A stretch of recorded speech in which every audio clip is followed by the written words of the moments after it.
to the Kill Count, where we tally up the victims in all our favorite horror movies and show you how they were made. I'm James H. Denise, and today, in honor of Father's Day, we're looking at The Stepfather, released in 1987. The Stepfather is one of my favorite kinds of horror movies. A simple idea done well, with great mood and performances. I mean, it stars Terry O'Quinn, and any Lost fan can tell you he'll act the hell out of a role. Jerry Blake, as he's mostly known to us, is a man on a mission to find the perfect family. He loves waking up every morning in America, but the quixotic life he yearns for simply isn't possible, and without fail, he eventually snaps. Then he kills the family and tries again by starting a new life in a new location with a new identity. O'Quinn is amazing as he shifts back and forth between the face his character wears and the truly scary man he is inside. Though sometimes marketed as a slasher, The Stepfather is more of a psychological crime film. Rather than being about the kills, it focuses on the character as he tries to cover up his double life. I think that's an appropriate angle to take, considering the story is based on a real crime case that was still unsolved when they made the movie. The Stepfather is filmed in a bit of a pulpy style, with parts of it edging into hard-boiled detective noir. Just lots of dim lighting and deep shadows here. It's got a great score from Patrick Moraz, the Swiss musician who played keyboard for Yes and the Moody Blues. Wow. His music keeps the movie suspenseful and mysterious, never allowing it to cross into melodrama. I love when they use abrupt cutoffs, sharply breaking the music like it were Jerry's psyche.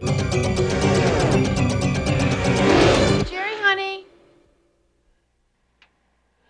Yes? The Stepfather would spawn a couple of sequels. Part 2 is solid. It's more of a cliche slasher, but at least it has Terry O'Quinn return. Part 3 recasts the character, but honestly, they acknowledge it with a plastic surgery scene, and the guy they get almost sounds like O'Quinn, so it kinda works. You have no idea how important my family is to me. There's also a 2009 remake, obviously, which I'm guessing way more of you know. But fuck that, I'm trying to talk to y'all about the OG, because I love this shit. I'm in the mood to count some kills. And thankfully, we don't have a stepfather here, we have a father who stepped up and killed. The movie begins with suburbia, paperboy and all. But this crane shot's suspicious of this house over here, so maybe we should check inside. Oh, yep, we've got a bloody guy. Crane shot always knows. The guy goes by Henry Morrison, and he's sporting the isolationist beard and BTK specs. Also sporting some other stuff right there on camera. Wow, never thought I'd see this much of John Locke. He cleans himself up, hope we don't start hearing needle in the hay, and is ready to be charming. Yes, the perfect picture of a gentleman. Too bad this gentleman's a family murderer, as evidenced by 3 bodies we see in the background front room. Oh, wait, what's the camera about to show us?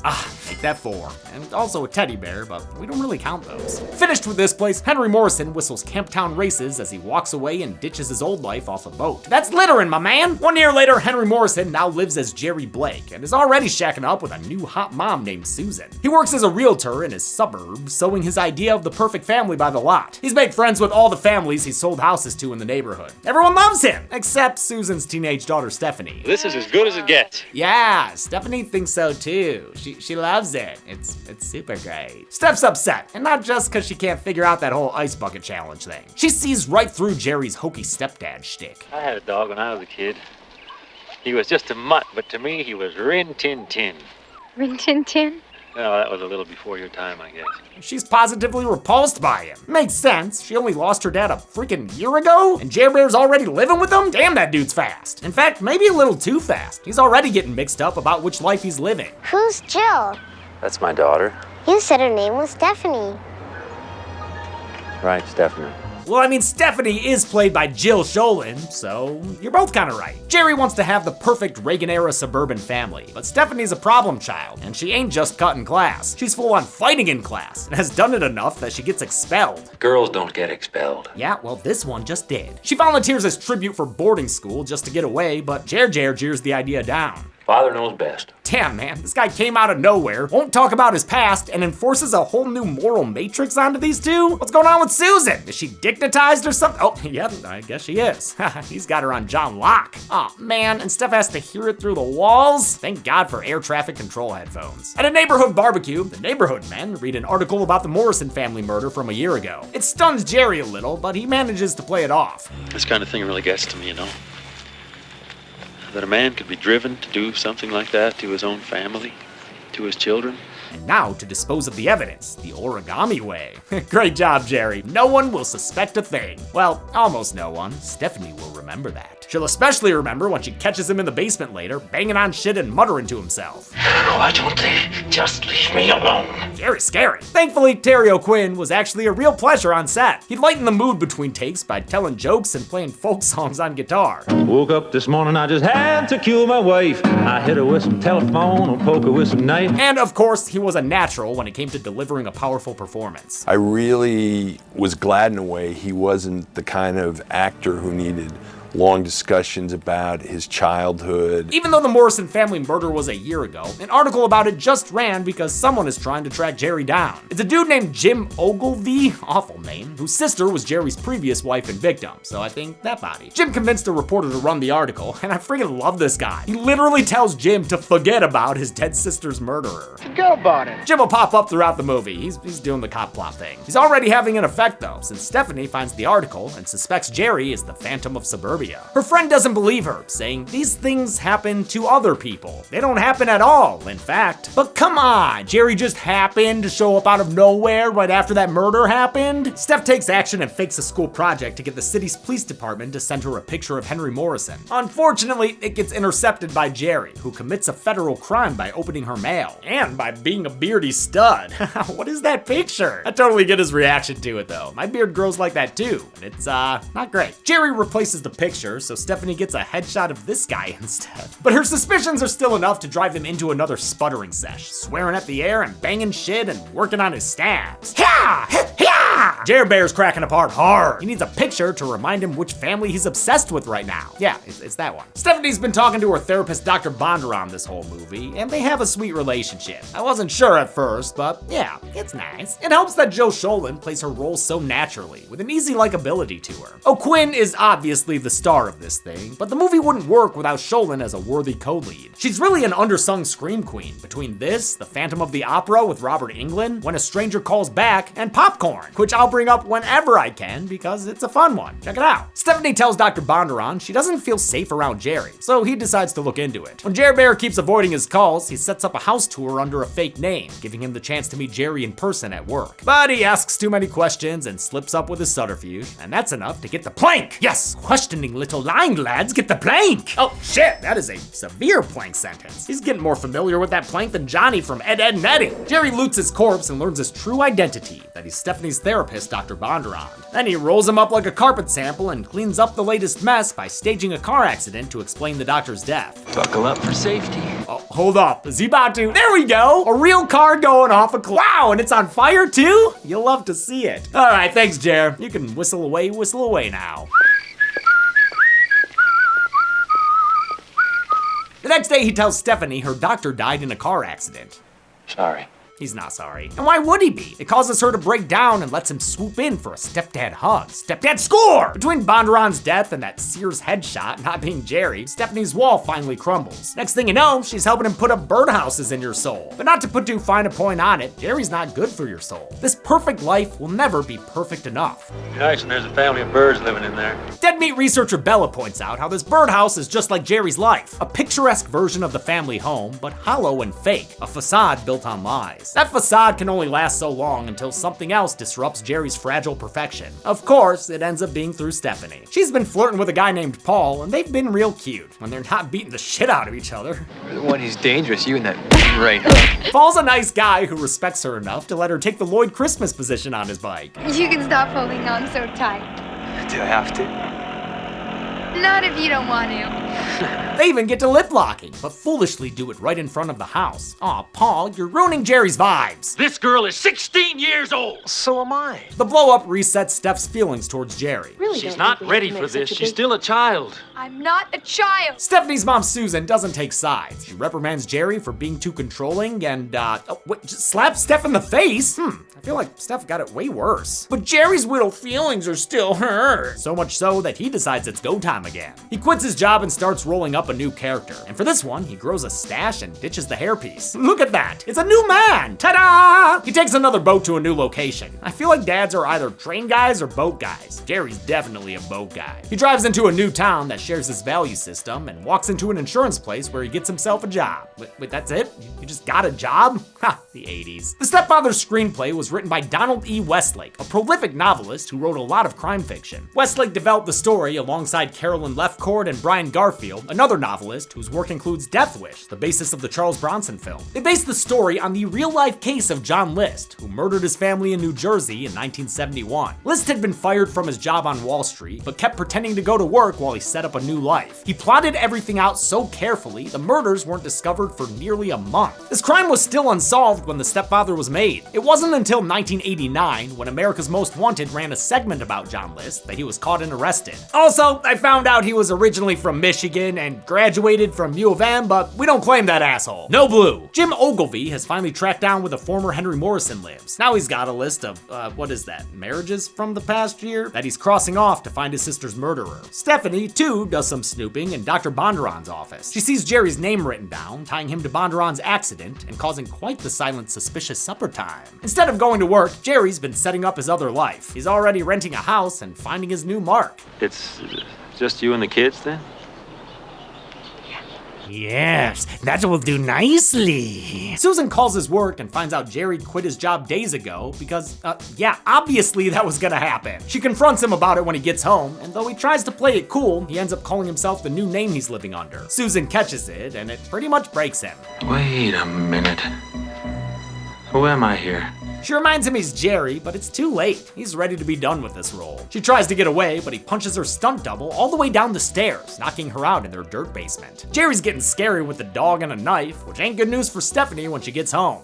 You're a very bad girl. She steps into the bathroom for what may be the most gratuitous nude scene of all time. I'm sorry, but it's just so jarring. Like, first off, this is some late game nudity. We've only got like 10 minutes left in this movie. But also, I mean, This girl is 16 years old. not in real life. Jill Schoelen was a full-ass adult, no pun intended, at 22 years old when they filmed this. But she plays her character so young. I mean, she wears a unicorn shirt at one point. You shouldn't be seeing boobs that were just under a unicorn. Schoelen herself voiced the same concern on set. I was like, this seems gratuitous to me that she's stepping into the shower naked. I just don't think it's necessary. It's not that I was opposed to it.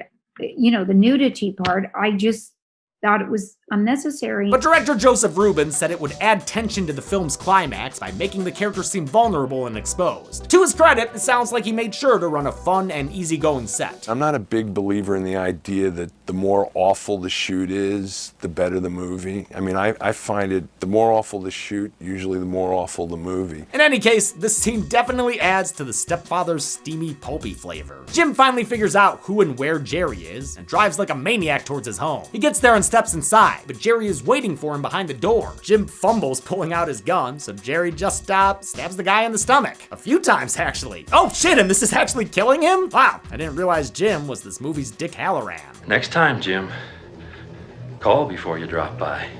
And he got one-liner too. Jerry goes after Stephanie next, who locks him out of the bathroom, which causes another little hissy fit. His tantrum breaks the mirror on the back of the door, so Stephanie arms herself with a shard of it right as Jerry hulks his way through. She stabs him in the side and stumbles out to the hall, where she sees, oh no, it's that dude she's never met before. She makes her way into the attic and almost decapitates him with a sled, giving me some Silent Night Deadly Night vibes. Eventually, he's almost got her when Susan shows up and shoots him in the shoulder. He tries to keep going, so she shoots him in the buttocks, but not even that stops his crawl. It takes Stephanie, the knife, and some editing tricks to stick him right in the chest with the blade. He tumbles backwards into a banister and seemingly dies right there. But we live in the future where the sequel exists, so we know not to put him on the count. Still, he's vanquished for now, and the movie ends with Stephanie evicting an innocent bird family from their property. Where will the birds live, Steph? How many bodies did we count in Lisa Frankenstein? Wait a minute. What am I counting here? They're gonna tell me how to count kills? They're gonna tell me what to count and what doesn't count? Oh, we saw our mom in the background. No, you didn't. No, you didn't. The offspring kills. No one tells me what to count. I'm the man. I'm the kill daddy. You don't tell me what to do with it. The stepfather. I'm counting the stepfather.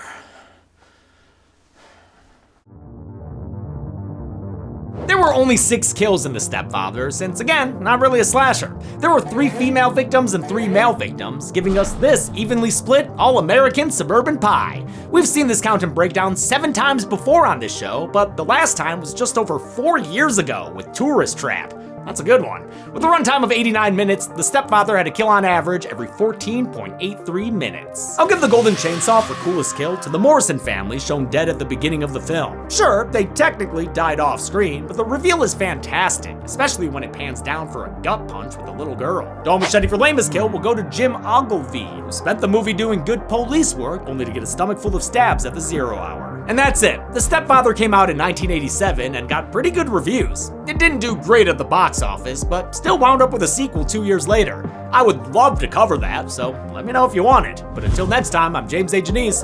This has been The Kill Count. On the next Kill Count. Jamie Hughes is a modern-day teenager. Why don't you just knock? No, Dad.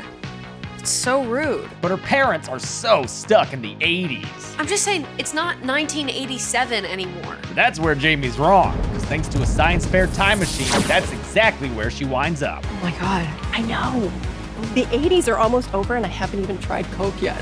Now she's stuck in a year where the gym shorts were short. We look like we work at Hooters. The dodgeball was dangerous. Hot tip, next time catch the ball. And her mom was an absolute bitch. Maybe you should fuck off and die. Jesus, Mom. Even worse is that there's a serial killer running around. And thanks to a modern day podcast, Jamie knows they're gonna kill 3 of her mom's friends. I don't know about you, but when I think serial killer, I think like at least 6 people. Let's give it up for Angie, who wishes there were more people killed. Now she hopes to stop the killer. Avoid the knife, keep your life. Keep her parents from hooking up too early. Too horny, too soon. And get back to the present. Fucking time travel. This week, watch a hilarious whodunit mashup of Back to the Future and Scream. Scream? Ow. Right.